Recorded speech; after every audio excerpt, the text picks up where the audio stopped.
Hello everybody, this is Valencia, and welcome to my channel Balloons and Business, where I show you the business of balloon and event decor.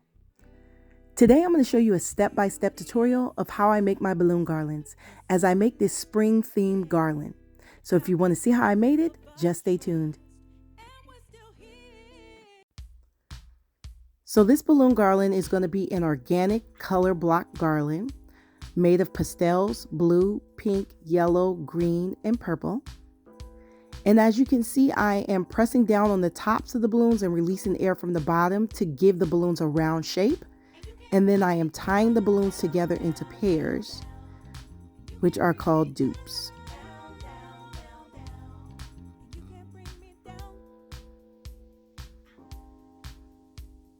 And in an organic balloon garland, you can blow the balloons up to any size you want and tie them together.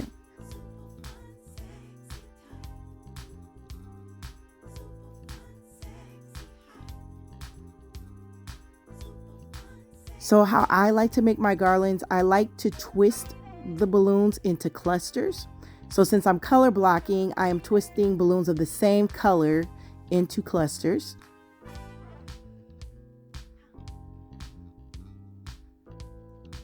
I used about 8 balloons in that cluster. And then I am tying the clusters together using the neck of one balloon inside of one cluster and the neck of another balloon in the other cluster.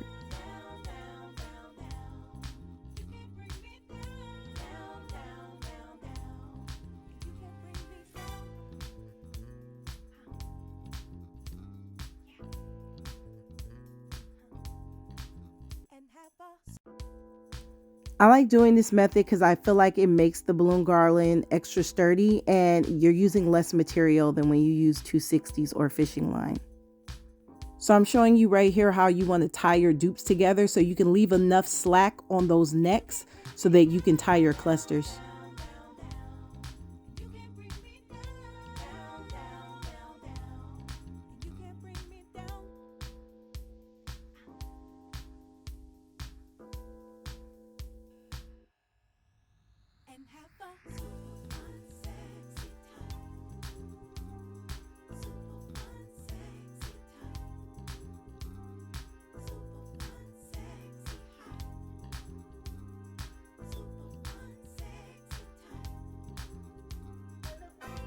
So I'm going to be using some 260 balloons to tie the garland to the backdrop.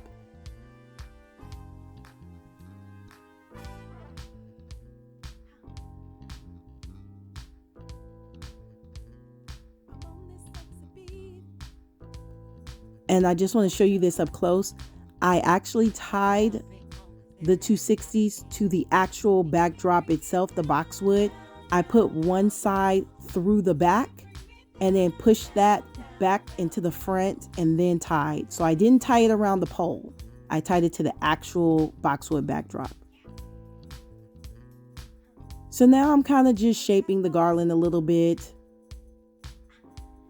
trying to give it some type of flow, some type of curve.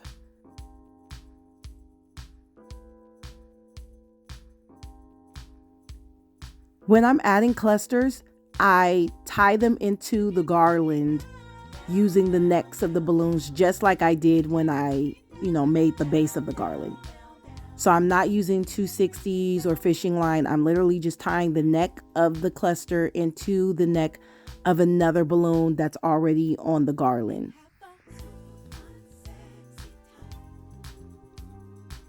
Now, sometimes I do use 260s to do this when, sometimes I forget to make the necks, stretchy enough and the necks are not long enough for me to really tie them into each other. So I have to use like 260s to add the clusters, but I like doing it this way. Again, I feel like it just makes for a more sturdy balloon garland.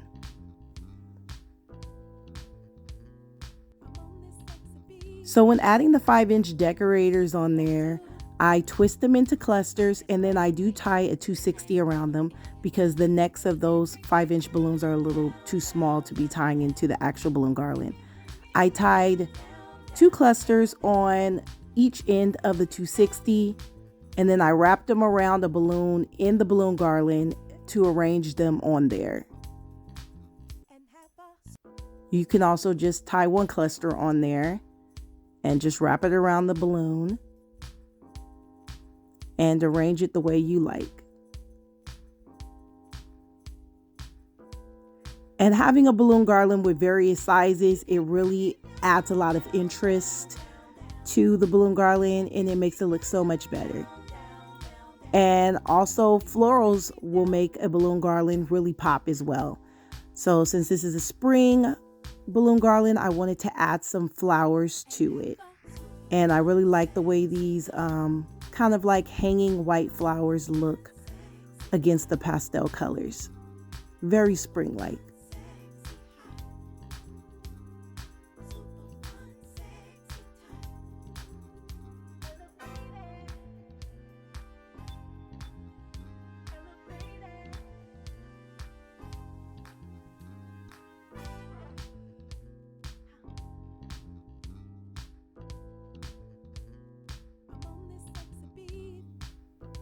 So I'm going to be using some high shine to give the balloons a little bit of shine to it.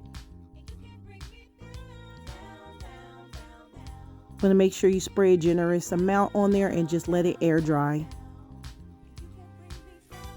So at the last minute, I decided to add some butterflies, which I made with my Cricut machine. I thought it really made the balloon garland pop, and it went well with the springtime theme. So if you enjoyed this video and found this tutorial helpful, go ahead on and like this video, and please subscribe for notifications on future videos on balloon and event decor. And until next time, I'll see you guys later.